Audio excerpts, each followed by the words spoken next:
maintenant, si vous voulez, on peut passer aux questions. Juste une précision. Sur le qui écrit un Sefer Torah, s'il est croyant, j'ai pas bien saisi, j'ai saisi pour celui qui n'était pas croyant qu'il fallait détruire les écrits, mais pour celui qui est croyant, on peut conserver les écrits et les utiliser comme à l'habitude dans une synagogue. Si c'est écrit par un goy, on ne le conserve jamais, non. D'accord. Parce que ça doit être écrit par un juif. La seule chose est que si c'est quelqu'un qui n'est pas croyant, clairement, ouvertement, il dit Dieu n'existe pas, Chas Shalom. Alors là, ces écritures, il ne faut jamais garder, il ne faut pas laisser une existence à leur action. Et de toute manière, ce n'est pas kadosh. Par contre, si un non-juif écrit un Sefer Torah, ou qu'il écrit un texte biblique quelconque, nous ne devons ni le détruire, ni l'utiliser. On ne le détruit pas parce que peut-être il a écrit ça avec croyance, on ne peut pas l'utiliser parce que ce n'est pas cachant. D'accord, merci. Okay. Bonsoir Mendel. Qu'en est-il d'un goy qui écrit un tatouage sur la peau d'un juif? Et le nom de Dieu. Oui. Quel est le comportement du juif vis-à-vis de cette écriture qui n'a pas été écrite par un juif, mais par un goy? Et donc, la croyance n'était pas là au moment de... Bon, alors premièrement, c'est sûr et certain que nous ne devons pas jamais écrire sur le corps le nom de Dieu.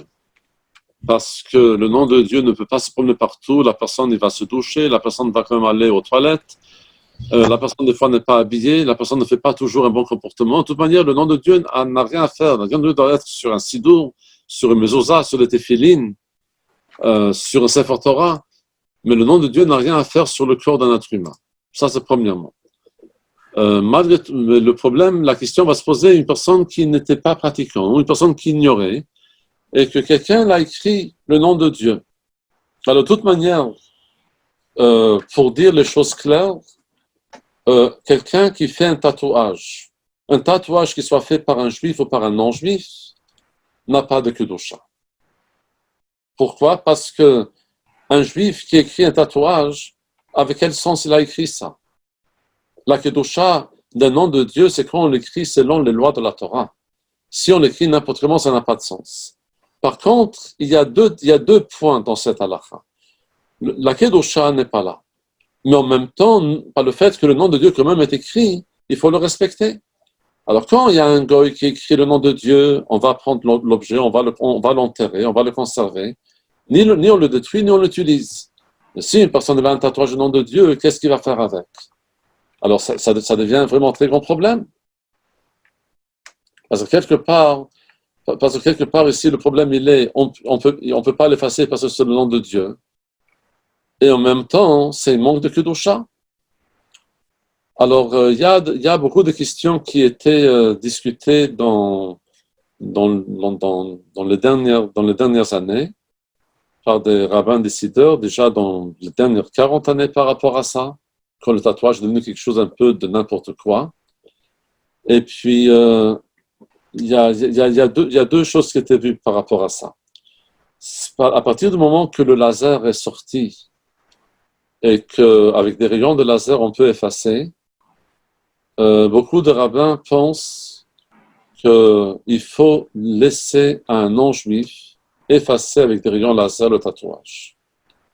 Parce qu'un juif n'a pas le droit de le faire, mais un non-juif devrait le faire, parce que c'est un effacement indirect, et aussi parce que quelque part, la personne ne peut pas se promener toute la vie en ayant le nom de Dieu sur lui. Mais ça, c'est la question tout simplement du respecter le nom de Dieu. Mais là, il n'y a pas de kedusha. Parce que la kedusha, comme nous avons vu dans le Rambam, la condition de quelque chose qui est kadosh, c'est que quelqu'un, il écrit avec la kedusha. Shekatfu otam Yisrael b'kedusha. On a vu ça dans la Lacha 8. On a écrit ça avec la kedusha. Alors là, effectivement, il y a une kedusha. Mais mis à part la kedusha, il y a la notion de respecter. Et donc, le tatouage, il n'y a pas de kedusha, mais quand même, il faut respecter parce qu'il faut, il faut pas faire bisayon, il ne faut pas avoir un mépris par rapport au nom de Dieu, à l'écriture du nom de Dieu.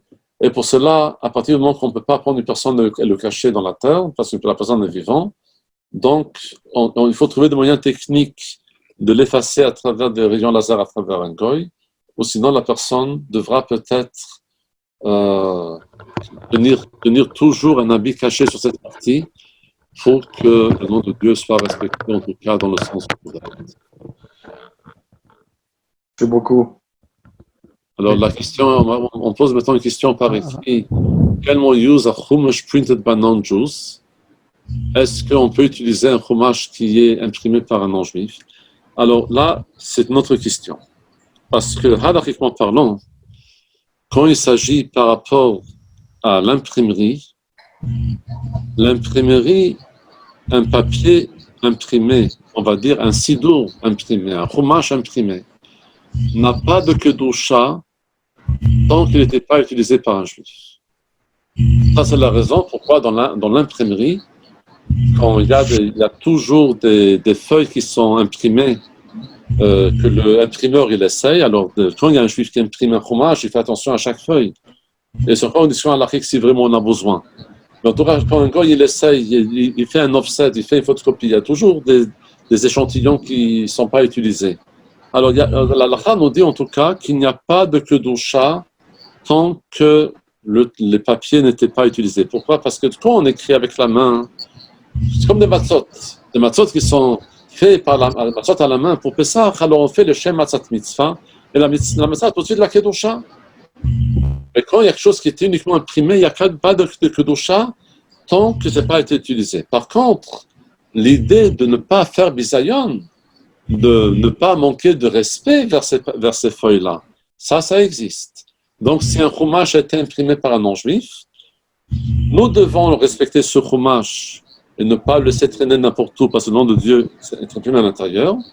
Mais la kedusha de chumash va avoir lieu uniquement quand il y a un juif qui va l'utiliser. Et si le livre, il a été imprimé par un non-juif, dans le cadre de l'imprimerie, les lettres de chaque phrase ont été imprimées aussi par ce non-juif. C'est ça que je dis que quand c'est imprimé par un non-juif, la kedusha d'un sidour, autour de la kedusha d'une imprimerie, quelconque, que ce soit par un juif ou par un non-juif, si ce n'est pas écrit à la main, la kedusha d'un texte sacré imprimé se déclenche uniquement quand on l'utilise. D'accord. Tant qu'il y a un sidour que je n'ai pas utilisé, tant qu'il y a un chumash que je n'ai pas utilisé, il n'y a pas une vraie kedusha. Même les tzitzit, un talit, effectivement, il faut respecter parce qu'il y a la forme de tzitzit. Mais à quel moment un tzitzit, un talit devient kadosh? Quand on utilise. Tant qu'on n'a pas encore fait une fois la bracha de tzitzit sur un talit, il n'a pas encore vraiment de la kedusha. Ok. Merci. Je vais répondre encore à une question qui était écrite. Est-ce que le fil pur en phonétique, on est kedusha? Alors, pour dire clairement, il y a ces différences. Si on écrit Dieu, ou on écrit dans n'importe quelle langue, on écrit dans n'importe quelle langue, on écrit le nom de Dieu dans la langue qui est en français, en anglais, en russe, en arabe, peu n'importe. Il faut savoir que d'après certains avis, il y a également une kedusha dans le nom de Dieu qui est écrit aussi par des autres langues. Effectivement, il n'y a pas le même issur de la Torah de recevoir Malkot si on a profané ou si on a effacé, mais d'après le Shulchan Aruch, il y a une kedusha quand le nom de Dieu est écrit dans n'importe quelle langue. Rabbi Zadman, je vous écoute. Si vous voulez poser une question. Premièrement, יישר כוח de l'Ishur, oui. Au commencement de l'élection de Rambam en halakha, le deuxième halakha, il a dit il y a 7 noms qu'on ne peut pas arrêter, utiliser, et donc il écrit. Il y a les 7 noms, oui. Mais le Rambam écrit là-bas 8 noms. Il a écrit 8 noms. À la deuxième halakha, comment il est possible? Oui, alors c'est une grande question. C'est une question qui est déjà beaucoup discutée. C'est un grand inyan, mais en 2 mots, l'inyan sur le suivant, c'est qu'on considère que quel est l'okecha. Quel est l'oka? Que quel est l'oka et l'okim, c'est considéré que ça fait partie du même nom. Donc, il y a Yud Kei Vav Kei, ça fait 1. Al-Adad Daled Nun Yud, ça fait encore 1. Et après, il y a Kel, c'est le 4e. Et après, il y a Eloka, Elokim, c'est un seul. Et après, il y a Kel, Eloka, Elokim, ça fait le même groupe. Et ensuite, il y a Eke, Shindal, Yud et Tzakot.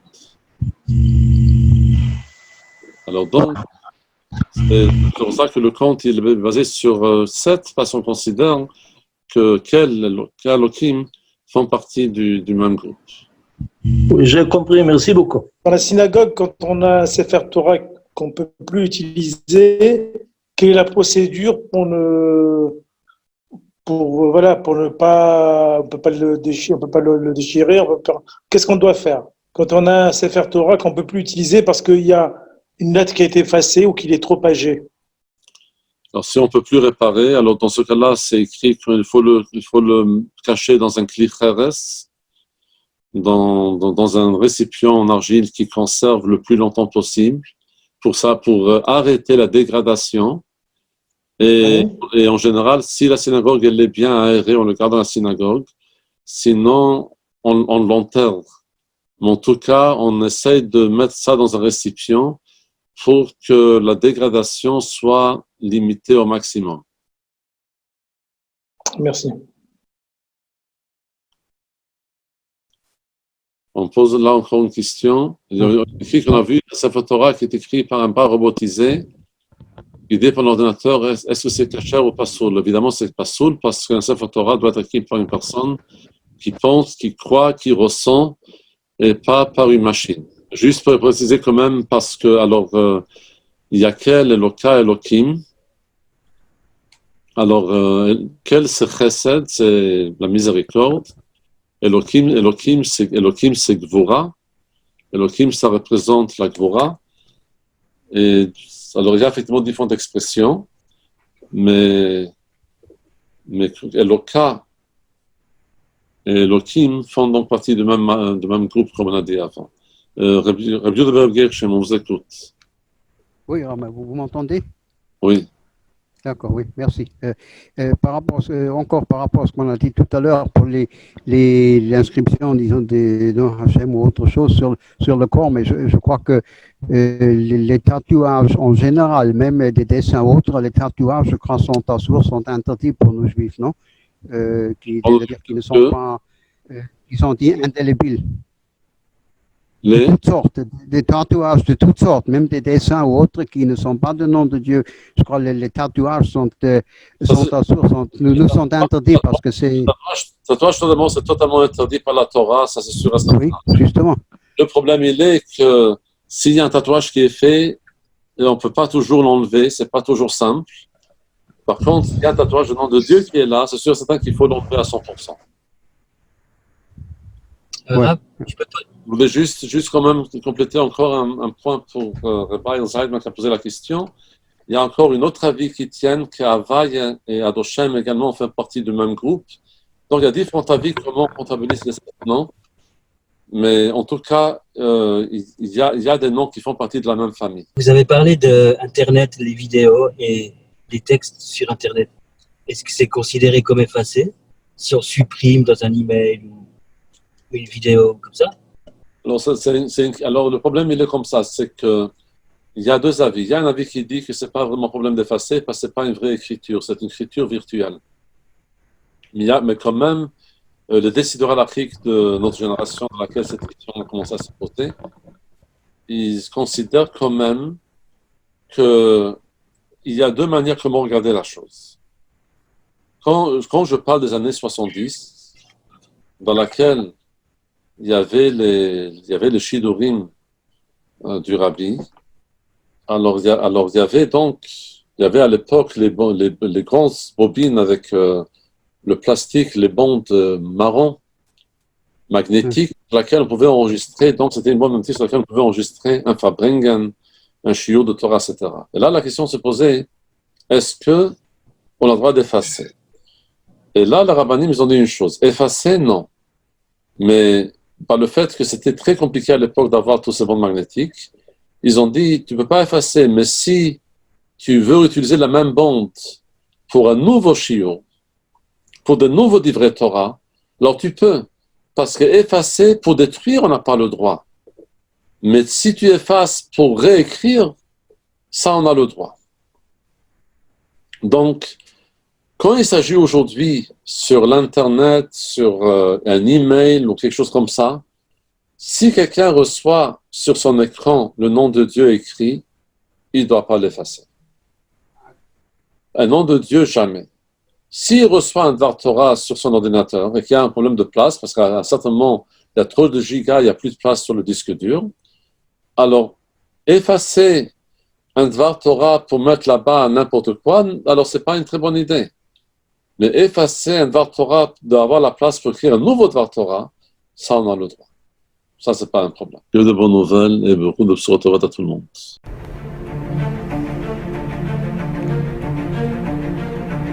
Et si connaître toute la Torah était possible, plongez-vous dans les joyaux de la Torah. Étude du Rambam, le Maïmonide, cours de qualité par des rabbins francophones aux 4 coins du globe. Un chapitre chaque jour, à raison de 20 minutes, pour finir en moins de 3 ans l'apprentissage de la Torah. Relevez le challenge, tous les soirs en direct à 20h30 ou 21h30 heure israélienne. Nos cours sont accessibles à tout moment, YouTube, Facebook et sur notre site torah24.com.